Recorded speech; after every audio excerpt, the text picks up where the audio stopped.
When I was young, my family needed a temporary place to live while my parents searched for a house. We ended up staying with a distant relative named Ella.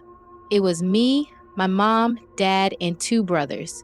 I was the youngest, the only girl. Ella's home was already full. She lived with her 5-year-old son, James, and her elderly aunt, who seemed close to 70.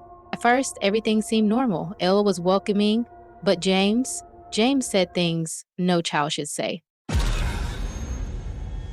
He whispered that sometimes his mother wasn't really his mother, that something else spoke through her.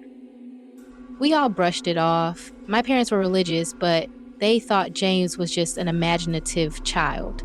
After all, we were in the US. Voodoo, they believed, was something people left behind on the island of Haiti. But James wasn't making things up. One night, the boys were asleep, and I sat in the living room with my parents, Ella and her aunt. The room glowed warm with lamplight. Everyone laughed, trading stories. For a while, it felt safe. But then my father made a mistake. He started joking about Ella's beliefs, mocking the idea of spirits, treating it like entertainment.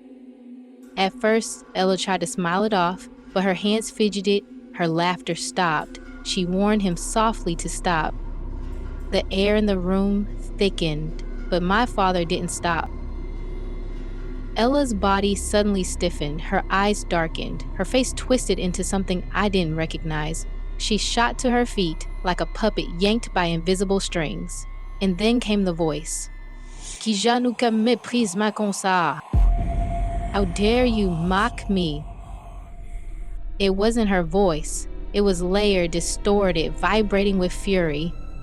The room froze. My mother grabbed my arm, my chest locked tight.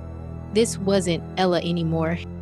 The thing inside her was staring straight at my father. Ella's aunt rose quietly without panic. It was as though she had done this before. She left briefly, then returned carrying a thick candle, its wax a deep purple. She lit it with steady hands and began chanting in a low, rhythmic voice, words none of us understood. At first, the spirit thrashed, jerking violently, eyes never leaving my father. But slowly, its fury softened. Its voice shifted, still unsettling, but thinner, higher, almost mocking. Then, to our shock, it asked Ella's aunt for a glass of milk.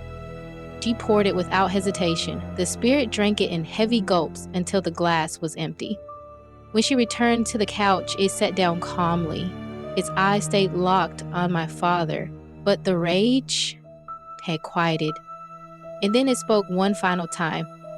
Ou praloué mi momko, pesonso pa me prise me. You will see me again. No one mocks me. A moment later, Ella collapsed, her breathing heavy, her skin pale. She was herself again, but drained, fragile. No one spoke. My father sat rigid, staring at the floor. My mother whispered prayers under her breath. The room was scarred, poisoned by what we had seen, and I knew the spirit wasn't gone. It was waiting.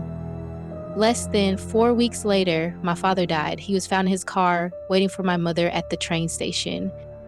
The doctors called it natural, but I know the truth. That night, in Ella's living room, the spirit marked him, and it kept its promise.